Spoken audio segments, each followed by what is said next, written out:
Dans la paracha de cette semaine, on a la source de la prière de Mincha.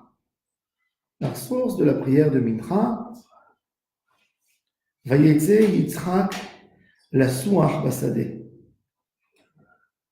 La Gemara nous dit dans le traité Berachot que la prière de Mincha, c'est la prière la plus difficile dans toute la journée.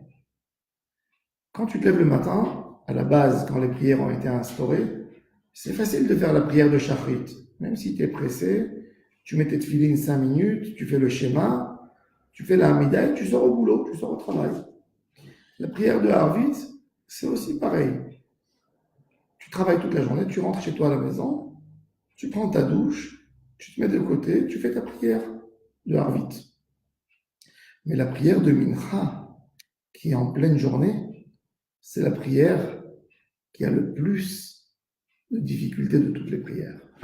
Tu es au bureau, tu es dans une réunion, tu es dans ton magasin, à 3h de l'après-midi, 4h maintenant, avec l'hiver, que le soleil se couche tôt, tu dois tout abandonner et faire ta prière. Ça, c'est la prière la plus difficile.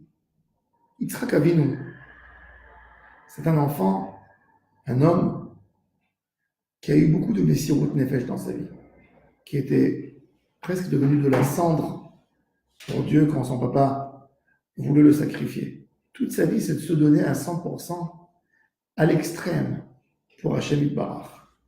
Et c'est pour ça que sa neshama à lui, elle sent quelque chose, il a envie de faire une prière spéciale dans la journée.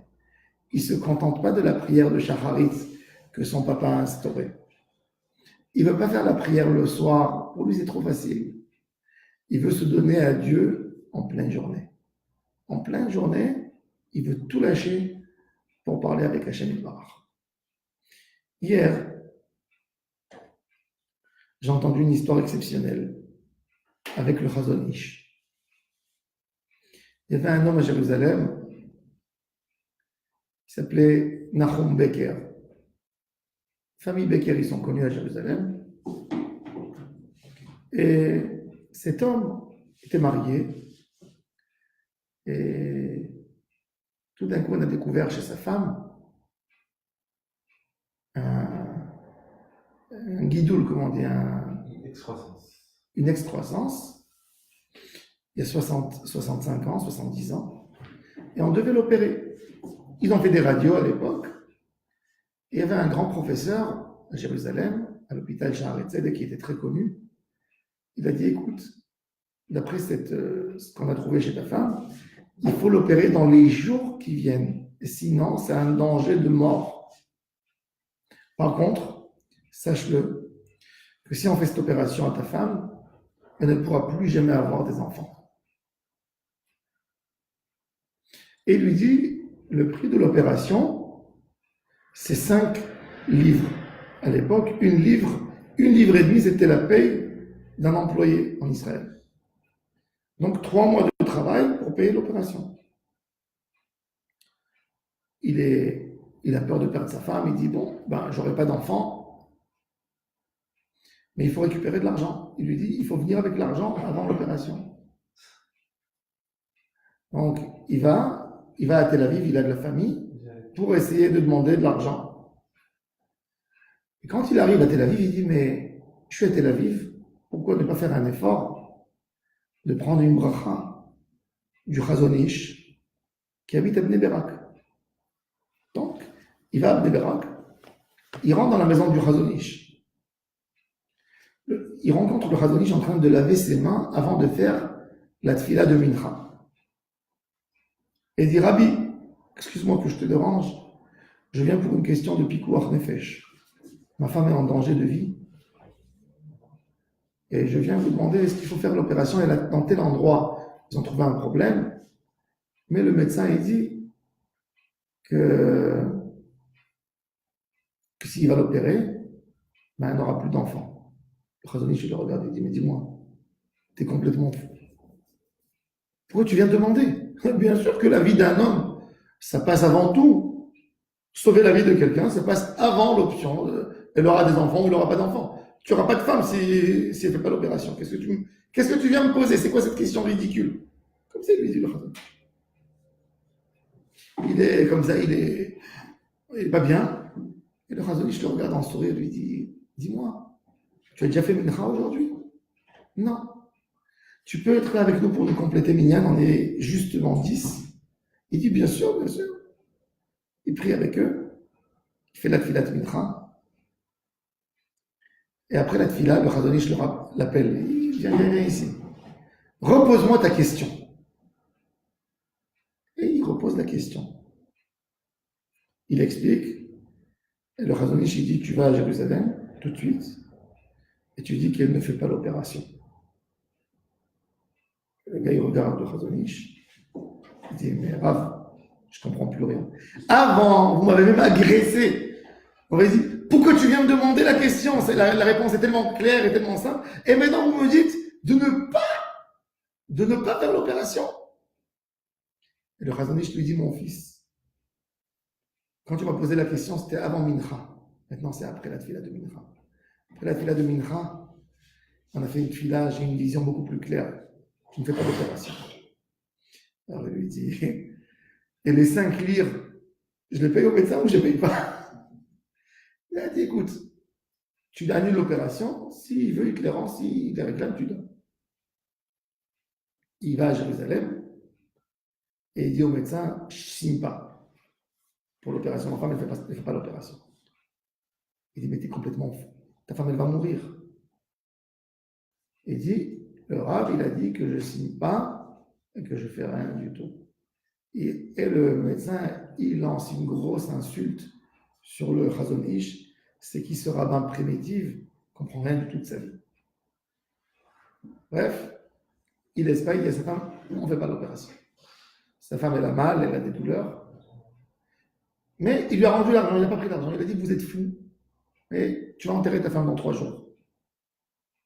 Le lendemain, sa femme, elle fait on voit que tout est infecté. Donc, il donne des piqûres et des trucs. Et là, le médecin, il vient et dit, je ne sais pas c'est qui ton Khazon Ish, mais il a une vision extraordinaire. Si on aurait fait l'opération, il y avait déjà une infection à l'intérieur. On aurait opéré, elle serait morte tout de suite.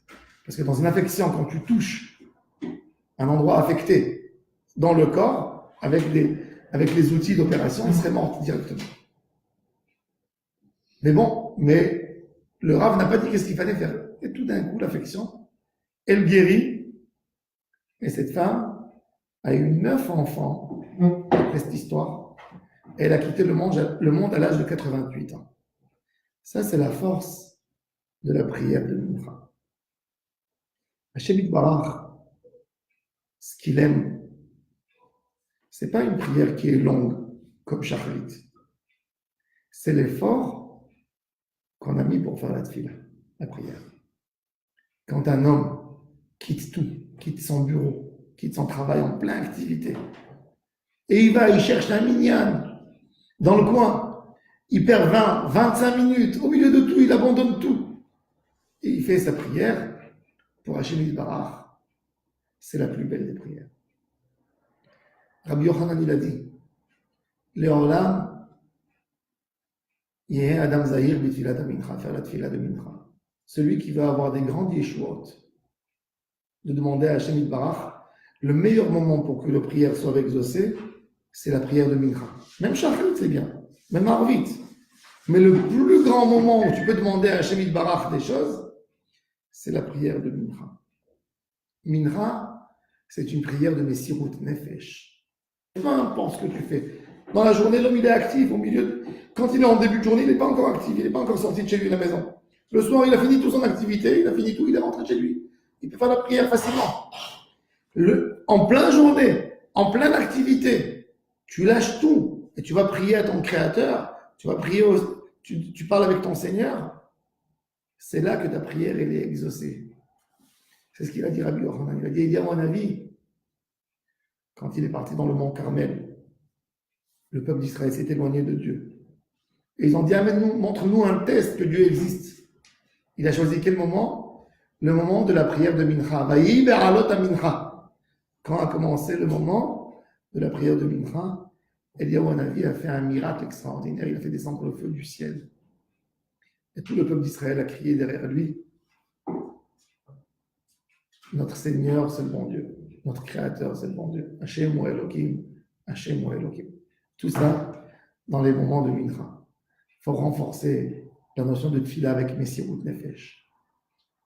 Yitzhak Avinu, il pouvait prier à la maison. Mais il est sorti où? Il est sorti dans le champ. Pour nous montrer qu'une Tfila, tu dois sortir de l'endroit où tu es. Justement, il est écrit dans la Halakha que même si un homme, il prie seul en particulier, il n'a pas le temps, il n'a pas eu l'occasion, il s'est levé tard le matin, il vaut mieux aller prier à la synagogue. Parce que la synagogue, c'est un fait. Tu sors de chez toi pour aller prier. Yitzhak Avinu, il voulait prier avec Dieu. Mais il voulait que ce ne soit pas une parole simple qui sort de sa bouche. Il voulait faire un effort. Même dans l'endroit où il est, il veut prier différemment. Qu'est-ce qu'il fait? Il quitte la maison de son papa, il sort de la tente, il va dans le champ pour faire la prière. Vous voyez, Yitzhak, la soif passée. De là, on voit que c'est très important d'avoir un lieu de prière. Même un homme qui a son paquet de tfilines, il a son talit. C'est bien d'avoir son sidour à lui. Comme ça, quand tu vas à la synagogue, tu t'attaches plus. Faire un effort pour t'attacher à Dieu, pour penser sur la prière. La Gemara nous dit que les sages, une demi-heure avant la prière, ils se détachaient de tout pour parler avec Hachem Yitbarach. Le plus important, plus important que le mot que tu vas dire dans la prière, c'est les accessoires de la prière que tu vas faire avant de prier. Avant de faire ta prière, tu te détaches de toutes tes pensées. Il est écrit dans la Halakha qu'on a besoin de faire 3 pas en avant de commencer sa prière. On recule en arrière et on revient en avant. Pourquoi on recule? Quelque part pour dire, on se détache de nos pensées. Pour venir, il faut éloigner toutes les pensées. Quelqu'un, il est en plein business, tu enlèves maintenant, tu dis, je vais aller parler avec mon créateur. Avoir une réflexion. Sortir d'un endroit. Tu es dans ton bureau. Tu es assis sur ta table. Tu n'as pas le temps d'aller prier ailleurs. Lève-toi, sors, va faire la prière au couloir. Un fait de sortir de l'endroit où tu es. Parce que ce fait que Yitzhak il a fait de sortir dans le champ, c'est de sortir des autres idées et de te concentrer sur l'idée de la prière. C'est très très important. Très important de ne pas faire une prière comme ça. Tu fermes ton livre ou tu fermes ce que tu t'occupes et tu dis allez tout de suite, Hashem Sfatai Tiftach. Tu ne peux pas te concentrer dans la prière. Il faut sortir de quelque chose. Comme il dit Shulchan Aruch, l'hit boded. L'hit boded, c'est de quitter dans ton esprit, de quitter dans tes idées l'endroit où tu étais et de te concentrer dans les paroles que tu vas prononcer devant Dieu. Akadosh Baruch Hu exaucera toutes nos prières. Bisrout, Yitzhak Avinu, Alam Shalom. Bonne journée, excellente journée à tous et à toutes.